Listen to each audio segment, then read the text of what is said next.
afternoon, everyone, and welcome to today's Research America Alliance discussion. I'm Taylor Lopez, Communications Director, and I'd like to thank you for joining on Zoom today and for your partnership in the Research America Alliance. If your organization is not a member, I hope you'll reach out to Joel, our Director of Membership, whose email is in the chat for information about the Alliance. To celebrate National Public Health Week, we are hosting this very special Alliance discussion with our guest speaker, Dr. Karen Andes, Director of the MPH Program and Associate Professor of Behavioral and Social Sciences at Brown University. Dr. Andes will do a deep dive into community-based participatory research and its unique value in tackling a range of public health challenges. As always, please type your questions into the Q&A box or the chat, and we'll get to them during the audience Q&A portion of today's session. Thank you so much for joining us, and Dr. Andes, over to you. Thanks so much. Welcome, everybody. I'm really thrilled to be here. Give me just a second to pull up my slides. Want to make sure everybody can see those.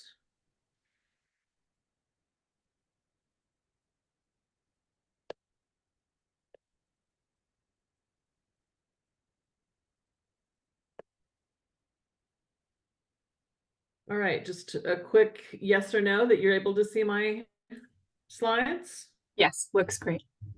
Awesome. Well, welcome everybody. I would like to spend a little bit of time today talking about a real passion for myself, community-based participatory research for public health. We'll talk a little bit about challenges, opportunities, and in particular, some innovative approaches today. So what I'd like to do is start with just a very brief overview of community-based participatory research. We'll talk a little bit about each of those three topics that I just mentioned. And in particular, I'm going to speak on arts-based approaches, and then we'll have some time for questions after we're done. So community-based participatory research is more than a method, it's really an approach. So methodologically, it can be qualitative or quantitative, or as I'll suggest a little bit later, it can be based in the arts.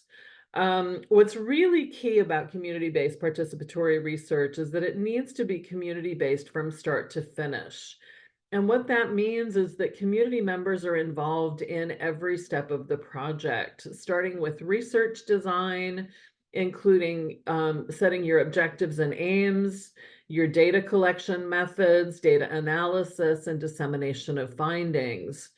So participants are really a protagonist in this process. It's a deeply collaborative process where we as researchers really work to involve and integrate community members into every aspect of the project.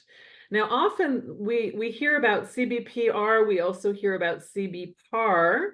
That is when action is in there in the acronym a little bit, community-based participatory action research. And the main distinction here, really there's not a huge distinction between CBPR and CBPR. But CBPR emphasizes action-oriented research. So it's not value-free science in the sense of just figuring out what's going on in the world, but it's really oriented towards change. So typically there will be a problem that you're addressing and working towards identifying methods for change.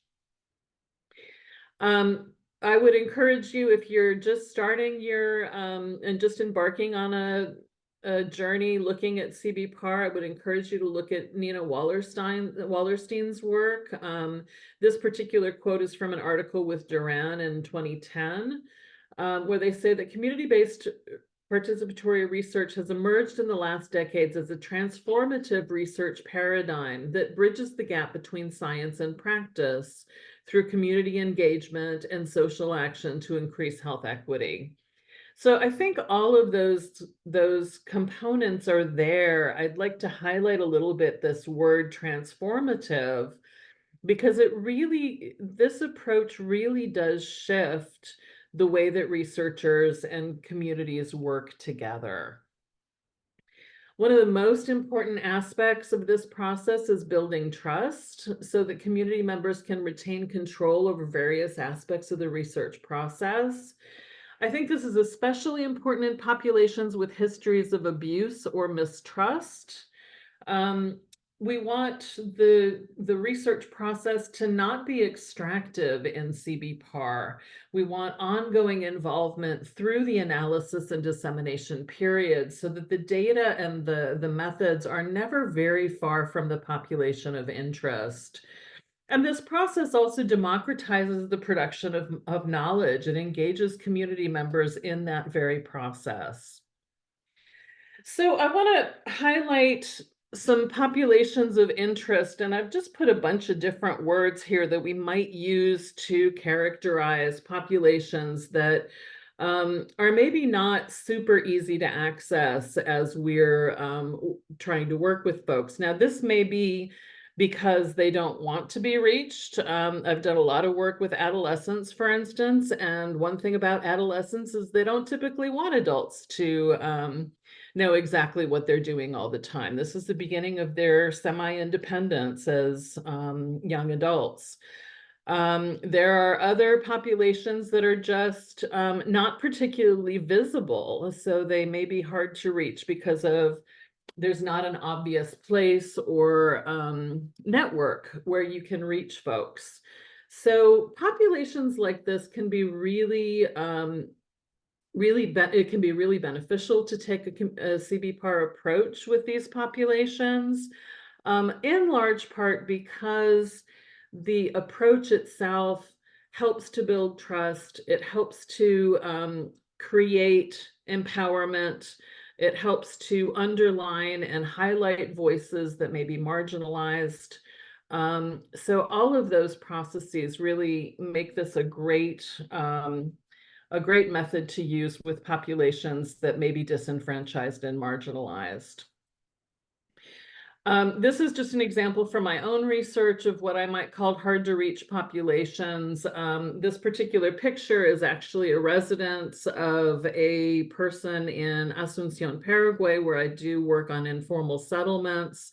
Right behind the house, you see the landfill where most folks in this community actually go to the landfill and collect recyclables out of the landfill in order to make a living. So even just the distance from society, if you will, and this area tends to get flooded, so folks are cut off by flooding fairly frequently as well. I also did a project with DACA Youth, so the Deferred Action for Childhood Arrivals in Atlanta. We also looked at first generation Latinx students when I was at Emory, and I'm currently working on a project with unsheltered people in the encampments in Providence. So challenges to this method. Relationships are really important. The entire process really relies on the relationship between researchers and participants. It's really important to do capacity building as well, because if you want to engage participants in data collection and analysis, it's cumbersome, but you need to train folks to work alongside you in data collection and analysis. The timeline is also a huge challenge. It often requires twice or more the amount of time that more classic approaches to research will take. And I think it's notable in academia that the publication cycle is often slowed down, and this has implications for tenure and promotion as well. Community members should really be seen as protagonists in the CBPAR approach. So they're at the center of the process. This helps to disrupt power differentials and hierarchies that may be present in the research process. It also reduces the distance between academic and lay perspectives. It will allow us to privilege unheard or unamplified voices, enhance participant control over research outcomes, and ultimately we're developing skills among community members that is capacity building for them over time. I like to say that it's really important to meet folks where they are. This is actually a picture of my collaborator on the left is Megan Smith, my collaborator in the encampments here in Providence. We're doing a photo voice project, which I'll talk about in just a minute.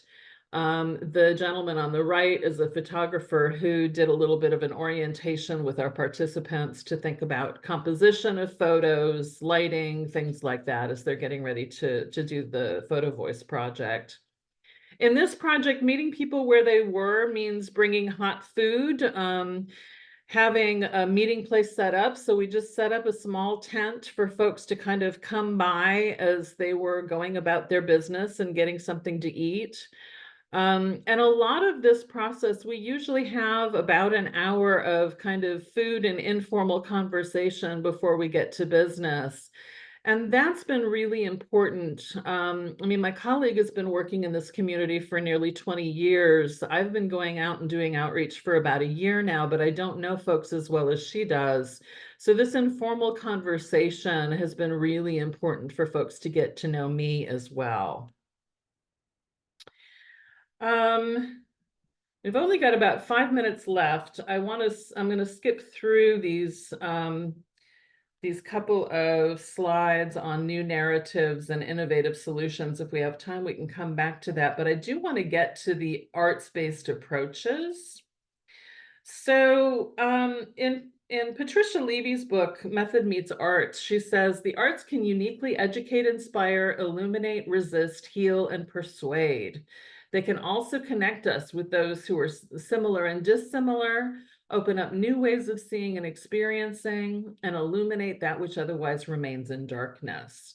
So she argues in this book that the arts can really open up new kinds of evidence and new kinds of discussions.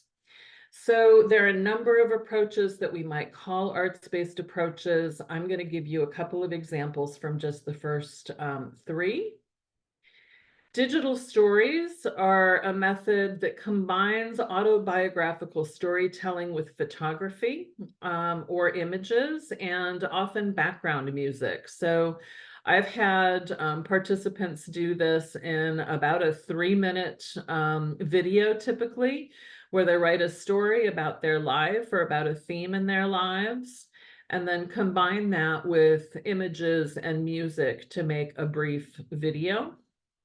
The Story Center in California talks about how this really takes advantage of what we call the new media, in that it really shifts who is in control of information and media. So the fact that participants can create their own videos and be in this place of content development and delivery is really important.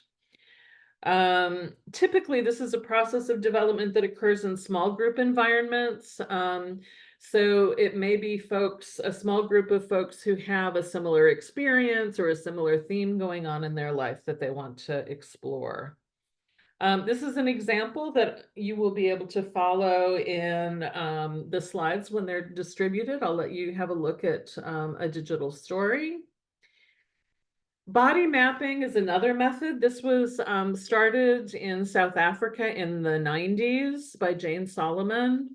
Body mapping is usually a full life-size map. So you would trace around the body of a person, and then they would draw on the body aspects of whatever experience that you're exploring. So this has been both therapeutic and research oriented, and often looks at experiences of trauma. One of the things that's really great about body mapping is that it does put the body out here rather than, so you're talking about not your body as it relates to you, but your body as it relates to this thing on paper. So it can produce a little bit more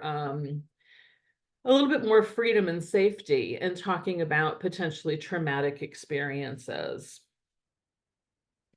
I think I've said most of this. Let me go on to photo voice. So this is a photo that's from the original paper by Wang and Burris in 1994. They further elaborate photo voice as a method in 1997.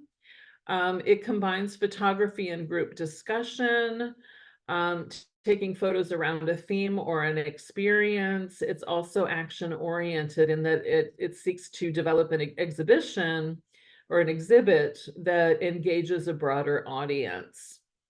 So this is an example. I had a student do some work in the community that I mentioned in Asuncion, Paraguay. He happened to have a film background. So as we did the photo voice project, he recorded not only the photos, but also the interviews and discussions that folks had around the pictures, and then put together a half-hour documentary that exposed basically all these images and conversations. And I'm not going to play that for you. And I just made it at 15 minutes. How is that? So I'd love to entertain some questions. And that was the end of the formal presentation. Let me stop sharing my slides so I can see all your lovely faces. That was perfect, Dr. Andrews. Thank you so much. Very Sure. interesting presentation. At this moment, I'd like to ask a few questions that came to mind as you spoke. And I know there's plenty of people in our audience today that may be interested in getting more involved in community-based participatory research.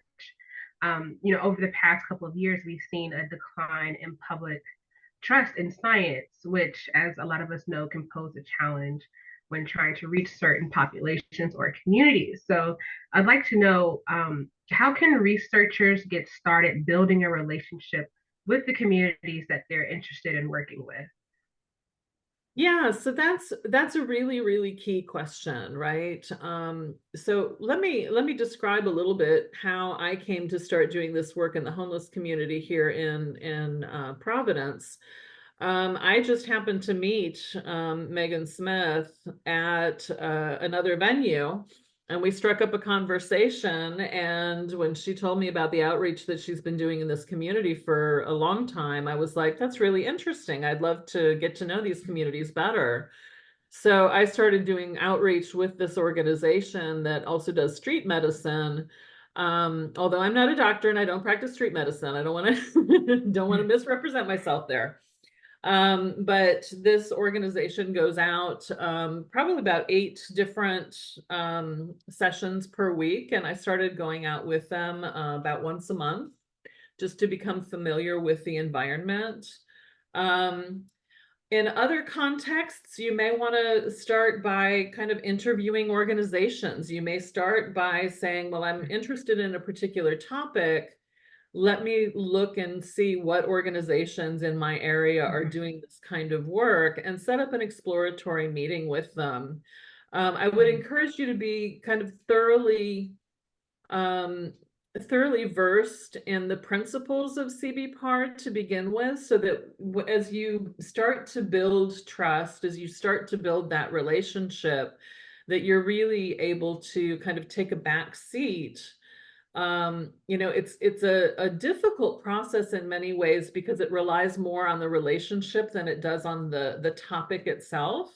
Mm-hmm. So you really need to work on building the relationship beyond the topic of interest and make it very personable, but also be ready to take a step back and not assert your sort of authority, but Right. assert a desire to collaborate and really get to know your partners. Yeah, I think that's super important. Just trying to get into those organizations you're interested in working with and just building that relationship from within. I think it's something that's super important in trying to build the relationship with the communities that you're trying to work with, because you do want to trust you and know that you have good intentions. So Absolutely. my next question is, some of your research includes asking participants about highly personal topics such as sexual health. So, what resources do you use to develop study questions that respect participants who may be uncomfortable talking about such subjects while still gathering that accurate data that you need for your research? Yeah, so much of that has to do with being age appropriate and contextually specific. So we had a project we looked at. Basically, we were looking at an intervention for 10 to 14-year-olds in Paraguay that was a pregnancy prevention intervention. And because it targeted younger youth, it was not nearly as explicit in the kind of Mhm, language that was used.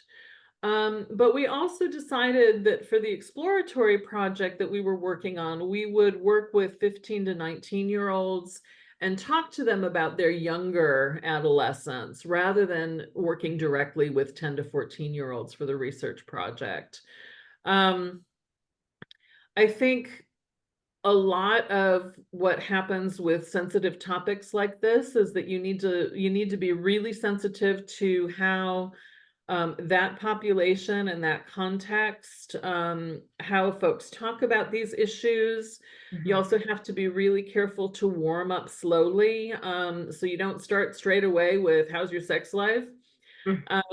You want to start with more general sort of risk and protective factors and ease your way into the more difficult questions. So, that's a very typical process with qualitative research, and one that I would pull into CBPR in that context. Yeah, absolutely. I would absolutely agree. Doing your research and learning about the culture prior to reaching out to that particular culture when performing that kind of research is critical. Um, you know, uh, Kind of shifting gears a little bit, in our recent national survey conducted in January, 91% of respondents expressed concern about the impact of mis and disinformation on public health.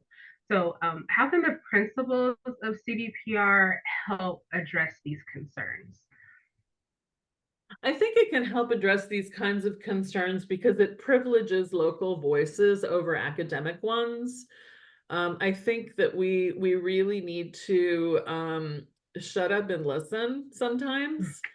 Um, and especially when we're working in situations where there's little trust or, a new relationship. So it's a relationship that you're just starting to forge. That trust is absolutely foundational. So I think it just takes time. Yeah, and yeah, I absolutely agree with that.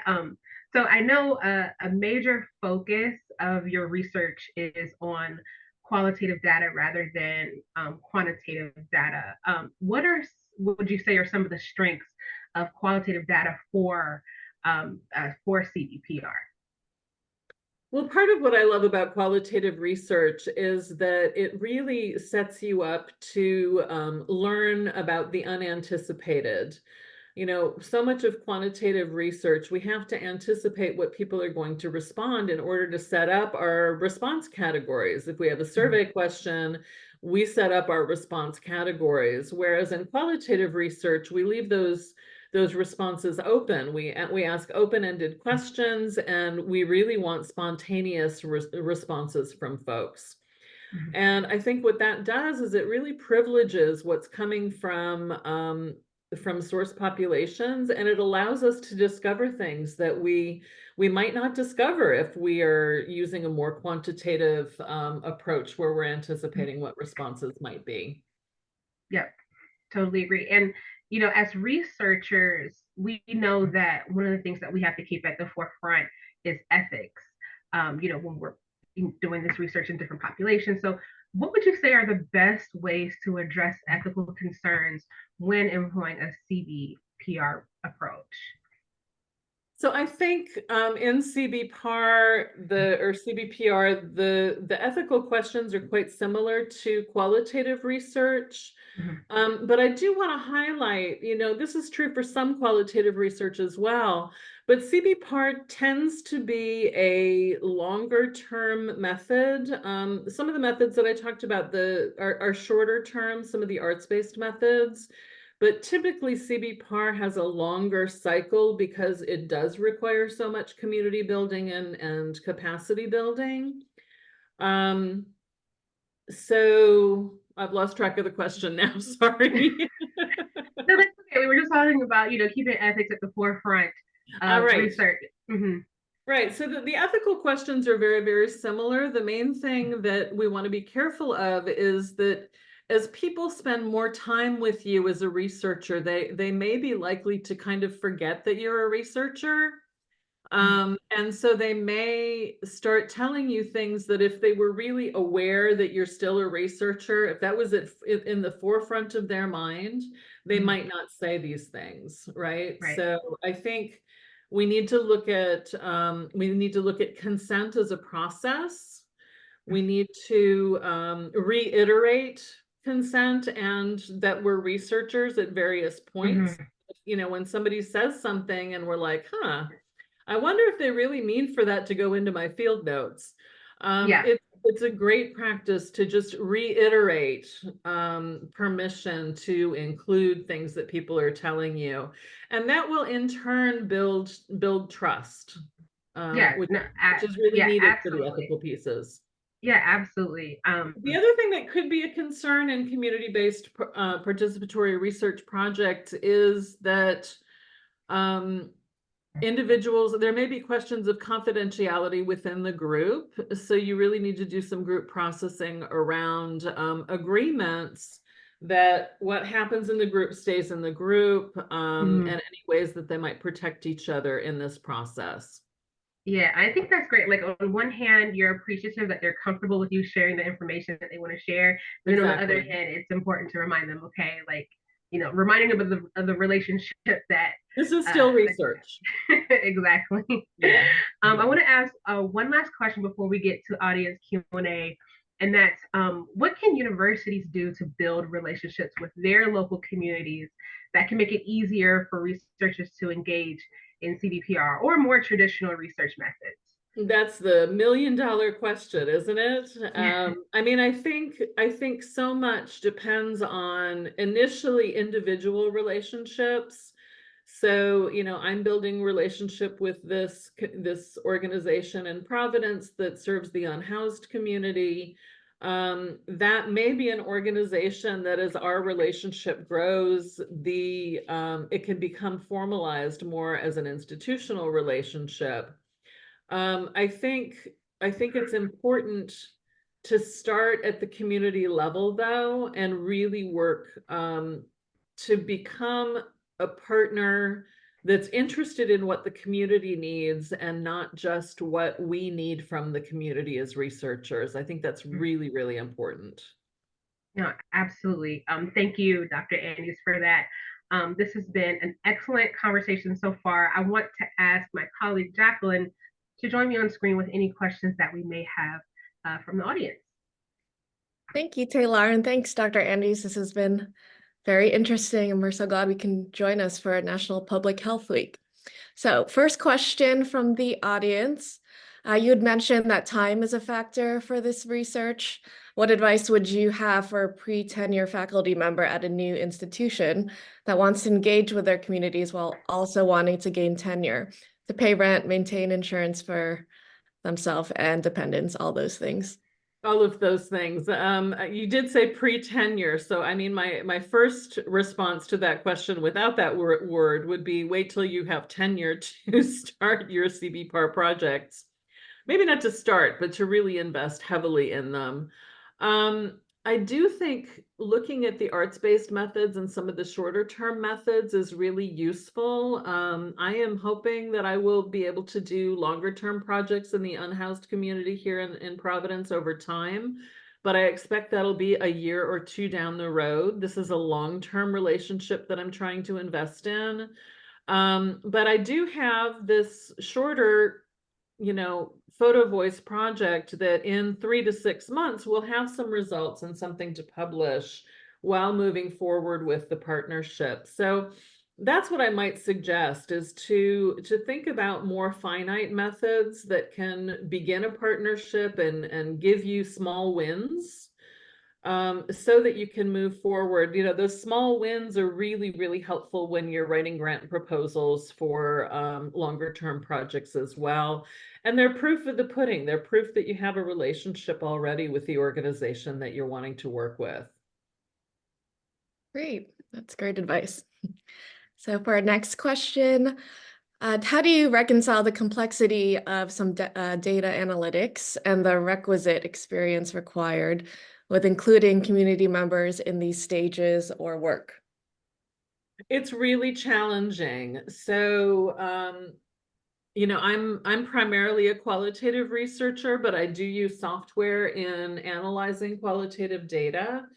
And fortunately, the software that I use is relatively user-friendly, but you have to be really careful about sort of which tasks you introduce, how you introduce them. Um, I have a colleague who did some work in the Dominican Republic and had lay people along with nurses doing analysis. And she found, for instance, that it was more successful to have the two conversations happening in parallel before bringing people together because of the hierarchical nature of the relationships, because the nurses were on the one hand and the community folks tended to be a little bit quieter in meetings that they held together. So they had each of the two groups proceed in parallel with analysis and then come together with their findings and discuss them that way. So I think that you have to be a little bit more creative about how you're going to do your data collection and data analysis, with always the inclination to include community members in those processes. Great point. Thank you. And I think I only have time for one last question. You touched on this a bit earlier about community leaders. So as a community leader, how can this person get researchers in their field to better understand the importance of partnership? Wow, that would be a great conversation to have. So I'll invite you to email me. I'm more than happy to engage that conversation.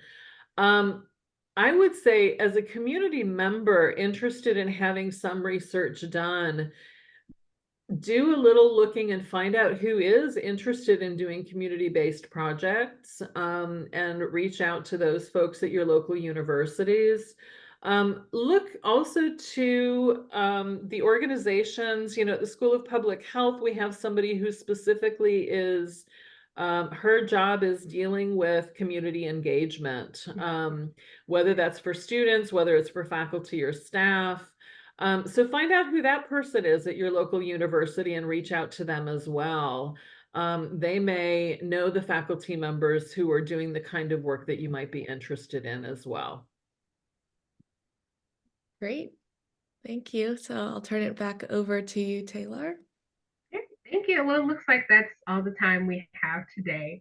Thank you again, Dr. Andes, for joining us. And thank you so to much our for audience. having me. Absolutely. And thank you to our audience for your thoughts and participation. But before you go, I'd like to take a moment to share with you our summer 2024 Civic Engagement Microgrant Program opportunity.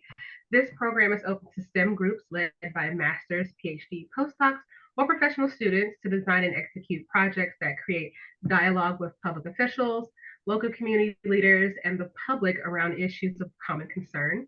Selected groups could receive up to $3,000 in microgrant funding for their projects, and the deadline to apply for this program is April 30th. You can find a link for more information and to apply in our chat. Lastly, we hope you can join us next week on Tuesday, April 9th at noon with leading psychologist and behavioral research specialist, Dr. Cheryl McNeil. She's the professor in the Department of Psychology at the University of Florida on the research that is helping children with autism spectrum disorder and helping their parents navigate their day-to-day lives. Dr. McNeil will discuss her groundbreaking therapeutic approach, parent-child interaction therapy for young children with disruptive behavioral or emotional disorders, and how can you apply it to children with ASD or ADHD and even opioid addiction. Join us to learn how Dr. McNeil's evidence-based intervention and the research,